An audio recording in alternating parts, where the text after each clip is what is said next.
بسم اللہ الرحمن الرحیم والصلاة والسلام علی رسولہ الکریم وعلی آلہ وصحبہ اجمعین۔ حضرت علی کا فرمان ہے امام المتقین، اگر میں سورہ فاتحہ کی تفسیر کروں، سورۃ فاتحہ کی تفسیر لکھواؤں تو 70 اونٹوں پہ لادی جائے گی، 70 اونٹوں پہ۔ اور یہ خالی دعویٰ نہیں تھا، اس امت کو اللہ نے یہ فضیلت بخشی ہے کہ انہوں نے اپنی کتاب کی حفاظت کی ہے، اور اس کی ابتدا اللہ نے سورہ فاتحہ سے فرمائی ہے۔ تو سورہ فاتحہ جبریل لے کر نہیں آئے، جبریل آپ کے پاس بیٹھے تھے، تو ایک دھماکہ ہوا، تو آپ نے فرمایا یہ کیا دھماکہ ہے؟ کہ یا رسول اللہ، آج ایک دروازہ کھلا ہے جو پہلے کبھی نہیں کھلا، اور آج ایک فرشتہ آ رہا ہے جو آج تک زمین پہ نہیں آیا، اور ایک کلام لے کر آ رہا ہے جو آج تک کسی نبی پر نہیں آیا۔ تو وہ فرشتہ حاضر ہوا اور آپ کو 2 کلام پیش کیے، ایک سورۃ فاتحہ اور ایک سورہ بقرہ کا آخری رکوع، آمن الرسول سے لے کر آخر تک۔ ابشر بنورین، آپ کو 2 نوروں کی بشارت ہو، سورۃ فاتحہ اور سورہ بقرہ کا آخر رکوع۔ تو ہم تھوڑی سی بات سورہ فاتحہ پر کریں گے کہ میرے نبی نے فرمایا اوتیت المثانیہ مکان التورات والمائدہ مکان الانجیل والحوامیم مکان الزبور وفضلت بالمفصلات۔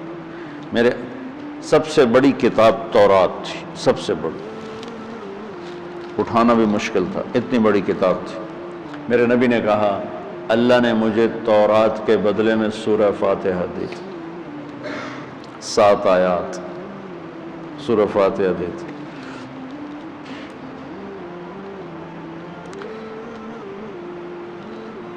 اور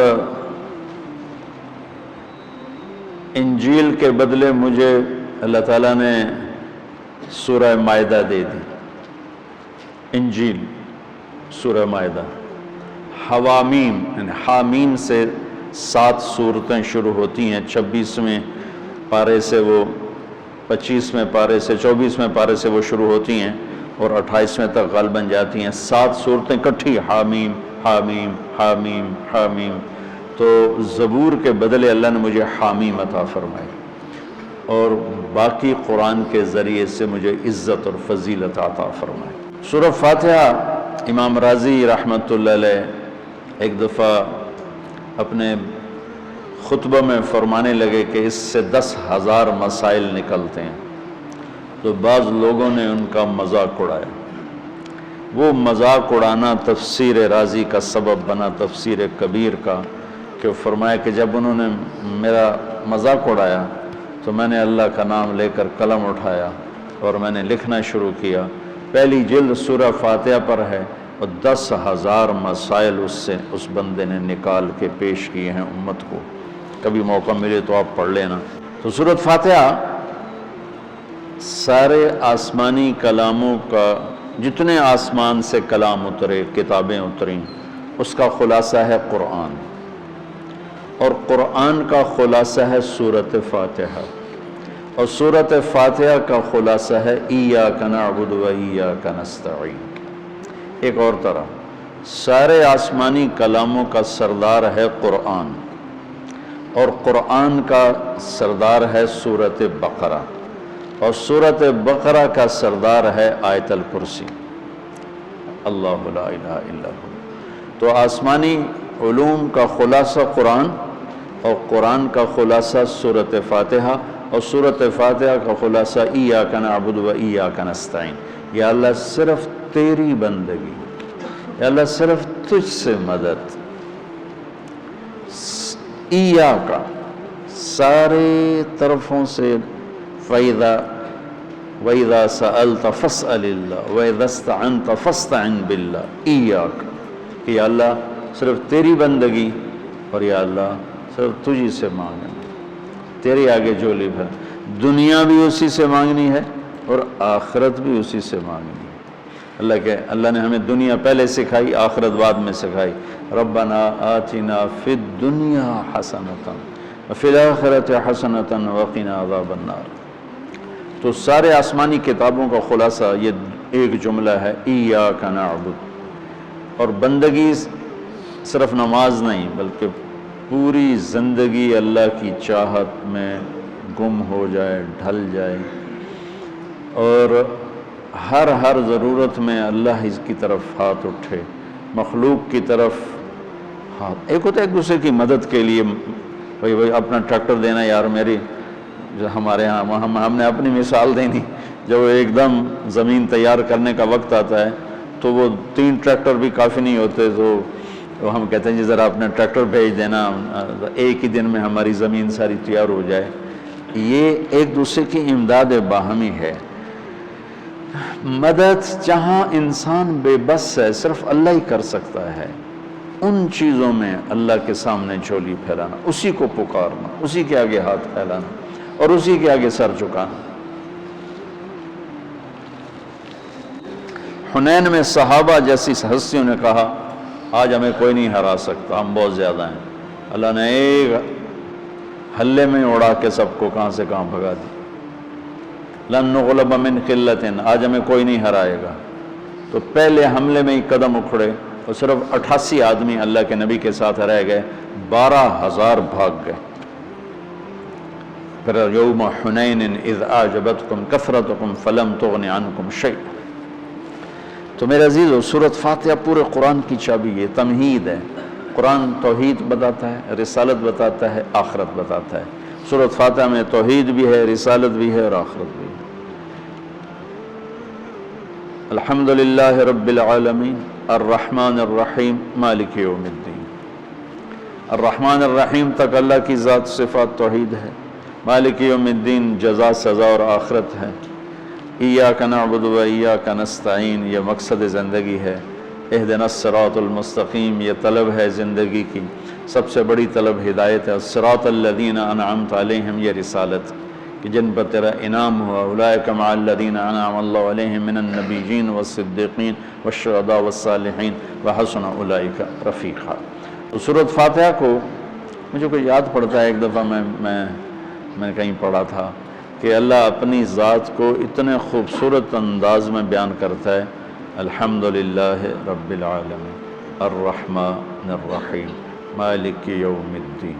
یہ تو غیب کے صیغے کے ساتھ بات ہو رہی، لیکن اللہ اپنی ذات کو اس قدر خوبصورت انداز میں بیان کرتا ہے کہ ان 4 لفظوں میں اللہ سامنے آ جاتا ہے، تو سننے والا اللہ کو سامنے دیکھ کر کہتا ہے ایاک نعبد، تیری ہی بندگی کرتے ہیں، وَإِيَّاكَ نَسْتَعِينُ تجھ سے مانگتے ہیں، کیونکہ اللہ کو دینے کے لیے کہیں سے مانگنا نہیں پڑتا۔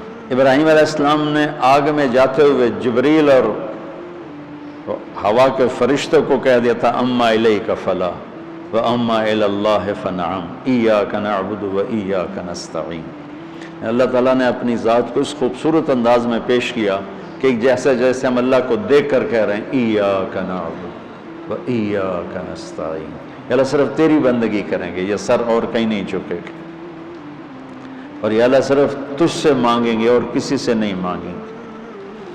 قرآن وہ میں نے پہلے ایک مثال سے بتا دیا، یہ استعانت بالغیر نہیں ہے، بھائی مجھے قرض چاہیے مجھے 1 لاکھ روپیہ دے دیں، یہ اس میں نہیں آتا ہے۔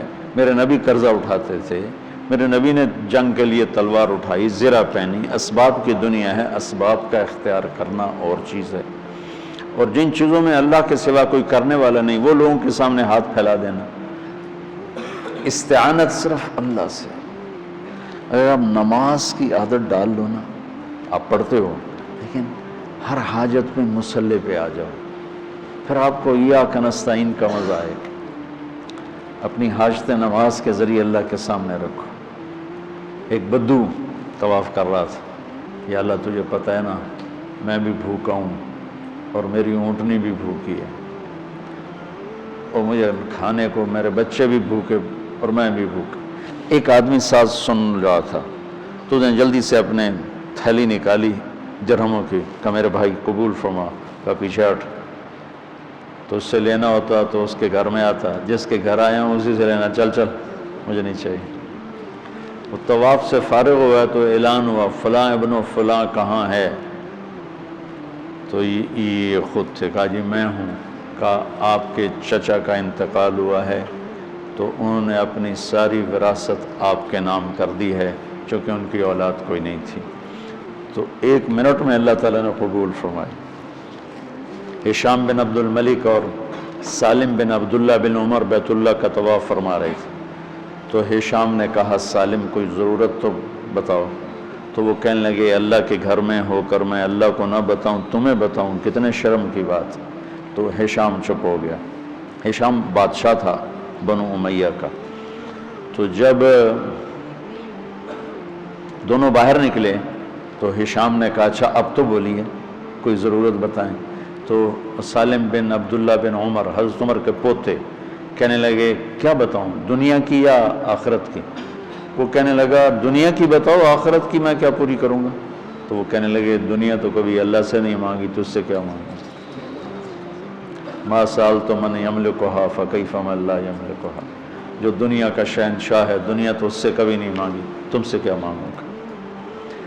تو میرے عزیزو، سارے قرآن کا خلاصہ یہ 2 لفظ ہیں، ایاک نعبد۔ امت اللہ کے سامنے سر جھکا دے، ہر حرام چھوڑ دے، ہر حلال پہ آ جائے۔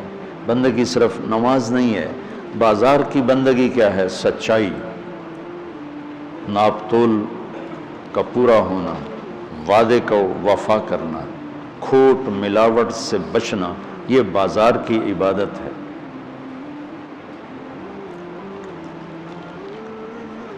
اقتدار کی عبادت کیا ہے؟ ظلم سے بچنا، اپنی طاقت سے کسی پہ ظلم نہ کرنا، انصاف کو ہاتھ سے نہ جانے دینا۔ وکالت کی، عدالت کی عبادت کیا ہے؟ ظالم کا ساتھ نہ دینا۔ سیاست کی عدالت کی عبادت کیا ہے؟ دنیاوی مفاد نہ اٹھانا، بلکہ قومی مفاد کے لیے اپنے آپ کو پیش کرنا۔ گھر کی بندگی کیا ہے؟ ماں باپ ہیں تو ان کی آنکھوں کی ٹھنڈک بننا، بیوی ہے تو اس کے دامن کو خوشیوں سے بھرنا، اولاد ہے تو ان کو ایسی محبت دینا جیسے میرے نبی حسنین کو دے کر گئے تھے۔ یہ اس طرح عبادت پھیلی ہوئی ہے۔ بہن بھائی ہیں تو ان کے ساتھ شیر و شکر ہو کے رہنا، ان کی کمیاں زیادتیوں سے درگزر کرنا، یہ ایاک نعبد ہے۔ صرف نماز کے اندر نہیں ہے ایاک نعبد، بلکہ پوری زندگی ایاک نعبد ہے۔ تو میں کہا کرتا ہوں سچائی، دیانتداری اور انصاف، یہ 3 چیزیں اگر آپ کے اور میرے اندر ہیں تو ہماری پوری زندگی عبادت بن جائے گی، پوری زندگی بندگی بن جائے گی۔ وَإِيَّاكَ نَسْتَعِينُ، جب اس کے سامنے سر جھکاؤ گے پھر ہاتھ اٹھاؤ گے تو مزہ بھی آئے گا، مانگنے کا بھی، اس کے دینے کا بھی۔ اس کو کون سا کہیں سے لینا پڑتا ہے؟ جو وہ نباتہ بن یزید نخی رحمۃ اللہ علیہ تابعین میں سے ہیں، اللہ کے راستے میں جا رہے تھے، گدھا مر گیا تو نیچے اتر کے 2 نفل پڑھ کے کہنے لگے یا اللہ تو بے نیاز ہے، تو کسی چیز کی ضرورت نہیں اور میں تو مسافر ہوں، مجھے اس کی ضرورت ہے، اسے زندہ کر۔ اور ایک چھڑی ماری، قم بِإِذْنِ اللہ، گدھا اچھل کے کھڑا ہو گیا۔ اور امام شافعی نہیں شعبی فرماتے ہیں کہ میں نے اس گدھے کو دمشق کے بازار میں فروخت ہوتے دیکھا، اور وہ نباتہ پہلے فوت ہوئے، کھوتا بعد وچ مریا۔ ایسی دعا قبول ہوئی۔